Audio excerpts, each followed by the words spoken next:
Avropa İttifaqı Rusiya ilə münasibətlərin bərpası üzərində işləyir. Belə bir açıqlama ilə Sloveniya prezidenti Nataša Pirc Musa çıxış edib. O bildirib ki, Avropa Komissiyasının sədri Ursula von der Leyen bu barədə ona məlumat verib. Tərəflər arasında danışıqların başlanğıc nöqtəsi kimi sakit diplomatiyanın həyata keçiriləcəyindən söhbət gedir. Düzdür, Avropa İttifaqından hələlik bu məlumatın rəsmi təsdiqi yoxdur, lakin Rusiyanın Ukraynaya hücumlarını intensivləşdirdiyi bir məqamda Avropada belə bir fikirlərin yayılması diqqət çəkib. Ekspertlər deyirlər ki, ola bilsin qitə enerji sahəsində boşluğu aradan qaldırmaq üçün yenidən Kremllə yaxınlaşmağa cəhd edir.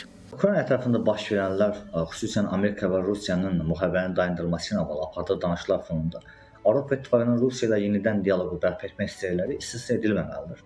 Bu iki səbəbdən qaynaqlanır. Bunlardan birincisi Avropanın enerji təhlükəsinin təmin edilməsidir. Çünki Avropa böyük ölçüdə Rusiyanın enerji resurslarından asılı olub və hətta müharibənin getdiyi vaxt Ukrayna tranziti üzərindən Rusiya qazın idxalı davam edirdi.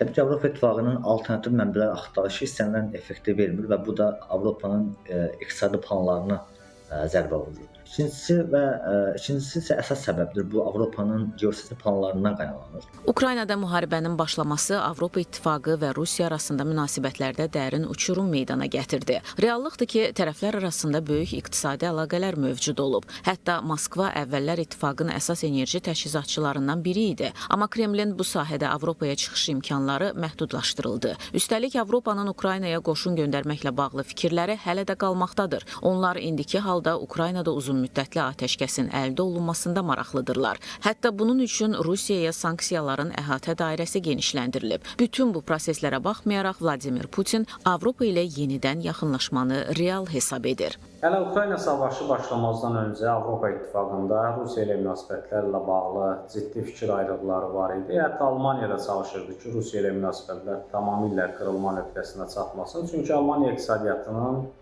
40% Rusiya qazından asılı idi və Ukrayna savaşı daha çox Almaniya iqtisadiyyatına zərbə vurdu. Eyni zamanda Macarıstanın timsalında da biz Avropa İttifaqında Rusiya ilə münasibətlərlə bağlı ikili fikir olduğunu müşahidə edirik. Daha çox Qərbi Avropa dövlətləri ilə digər ölkələr arasında ziddiyyətlər getdikcə daha da dərinləşir. Məsələni şərh edən ekspertlər deyirlər ki, Qərbdə Rusiyaya qarşı fikirlər birmənalı deyil. Məsələn, Şərqi Avropa ölkələrinin əksəriyyəti Kremlin növbəti hədəfi olacaqlarından narahatdırlar. Fransa və Almaniyada isə baxış fərqlidir. Makron hakimiyyətə gəldikdən sonra Rusiyanı Avropaya yaxınlaşdırmaqda maraqlı olub. Bu amilin sübutudur ki, o diplomatik həll yolu tapmaq üçün Putinə ardıcıl zənglər edirdi. Hətta proses Kiyevə hərbi müdaxilədən sonra səngidi. Berlinin isə addımlarından hiss olunur ki, Moskva ilə enerji sahəsində əməkdaşlıqda istəklidir. Analitiklərin fikrincə isə Ukraynada müharibə başa çatmayana dək siyasi və iqtisadi əlaqələrin yenidən alovlanması mümkün görünmür.